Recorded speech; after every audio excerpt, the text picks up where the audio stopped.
Welcome, I'm August Siri, and this will be Mold and Shape Chapter 2. I'm not going to do soundstage today. I do have a full album to present to you all, my new album, Terrestrial Hearts. It's coming, don't worry.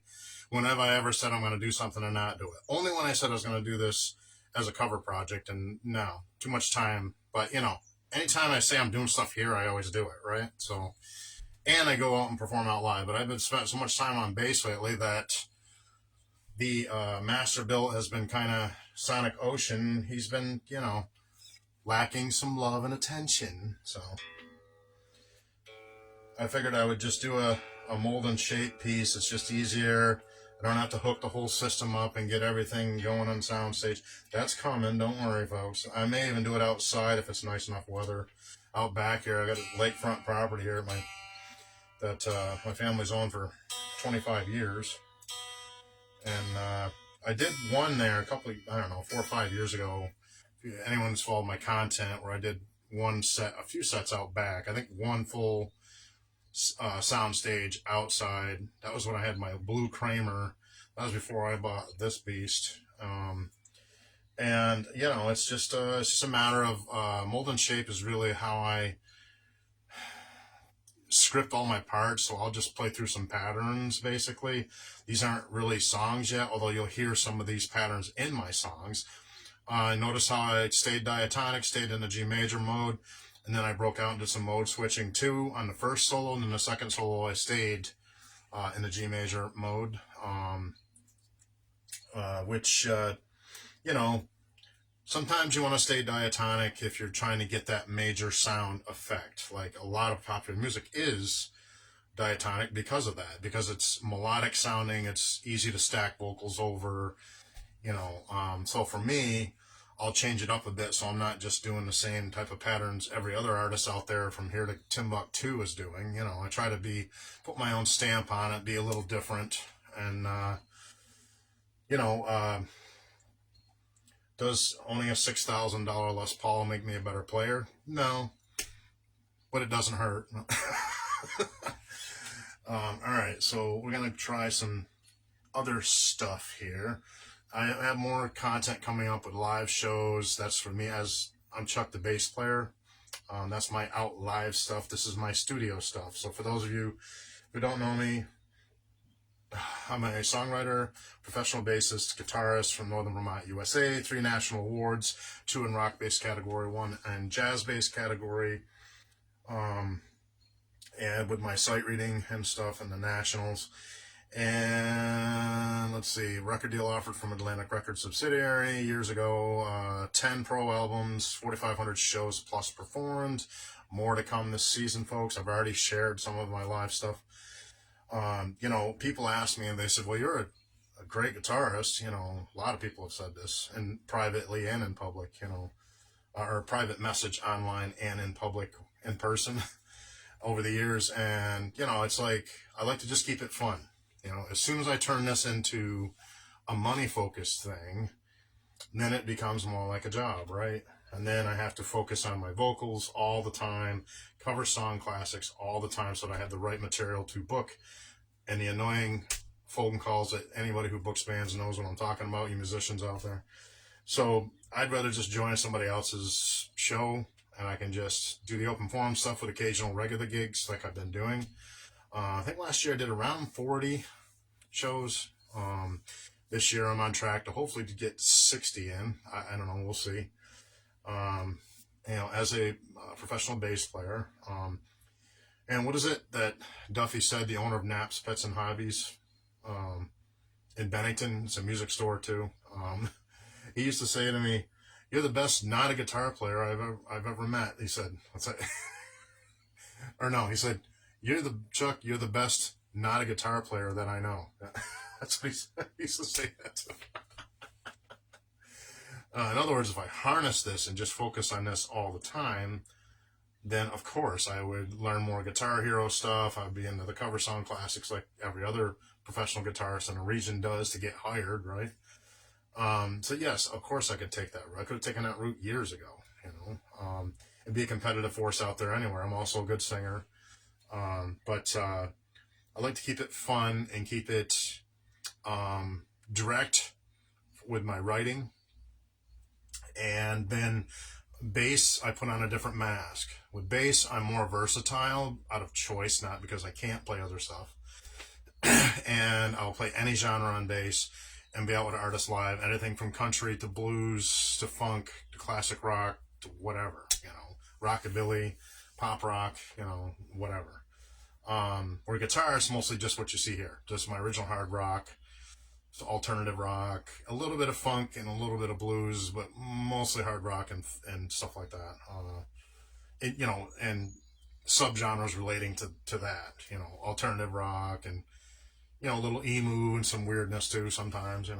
It's just for me, it keeps my canvas open, fun, and creative, and also uncompromising. When I pick up the bass, one of my American P basses or whatever, all of a sudden a different hat goes on, a different mask goes on when I get on stage, and that is compromise, because I am compromising because I am letting another frontman direct, and I'm following his lead or her lead. I play with some front women too. You know who you are.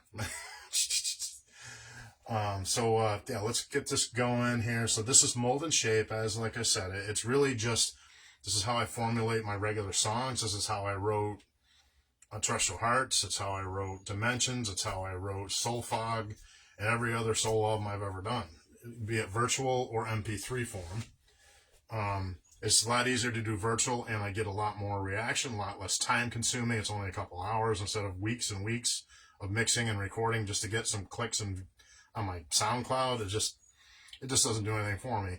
This stuff here gets me the biggest interaction and reaction that I've ever had online with sharing my music online, like since I've been doing it. I think it was about, I don't remember, 2012-ish when I started doing videos from my other studio location in Franklin, Vermont. I lived on a family farm there, my in-laws, for 10 years, something like that, with my late wife, who's passed on now, of course, which I've told you all like 10 times. Don't need to keep repeating it and looking for sympathy. I'm not. I'm just letting you know. I did a lot of music from that location as well. That's where all my MP3s were recorded. Actually, most all of them. There's a few done here, but mostly at Stream Dream. Now this is Darkanica. It's become kind of a darker, heavier place for me. Melodic, yes, but at the same time, it's heavier than what I would book out live, like around here in this region for music. I would just do the same thing the other artists are doing. I'd have to do classic rock, a little blues, a little rockabilly, a little country. That's what I would be doing, because that's what you have to do or you don't get hired. Doesn't matter how good you are. You got to have the right music, have a good show, low volume, good clean sound. Keep it laid back, you can get hired in restaurants and pubs and all kinds of different places, You just got to have a common sense about the business end and how to market your show and what type of show to build, too. It's not a rock concert, You go and you play at one of these restaurants, it's not giant stadium, You can't be too loud. You can't be just playing what you want to play. You got to play what the public wants you to play, what the audience enjoys. That keeps people there spending money, right? And that's the only thing the club owners, restaurant owners, whatever, that's all they care about. So, not to give a dose of musicians' perspective reality, but that is reality. So there we go. Let's get some of the fun stuff going here instead of talking about music business stuff that I've discussed before. And I'm going to find the right beat here. What my track on? I lost track of where I was at here. So let's just give a listen.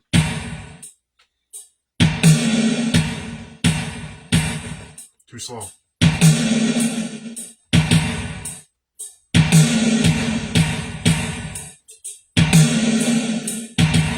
There we go.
Yeah, I got into some experimenting in the modes in there.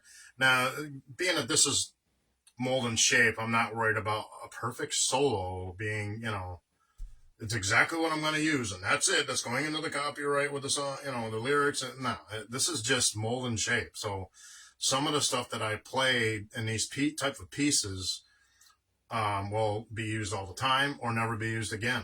Like I usually don't go into too much of the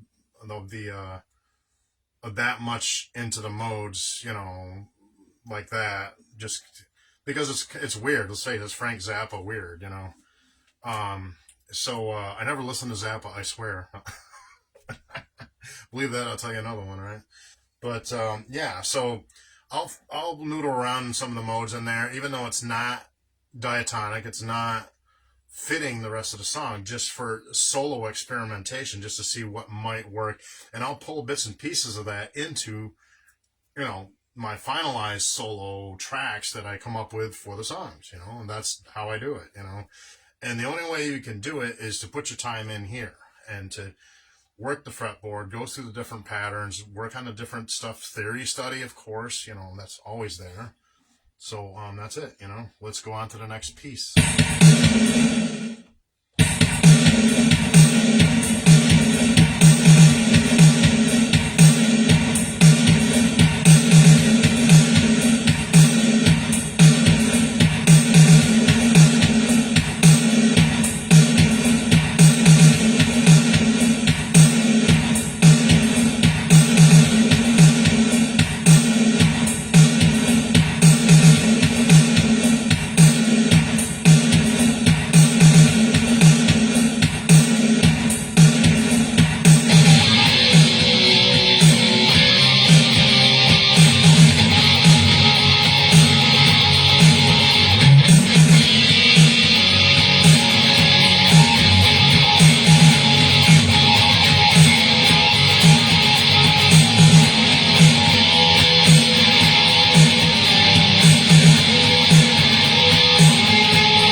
Siri. Thanks for joining me for another guitar scape, and we'll catch you on the next one. Thank you.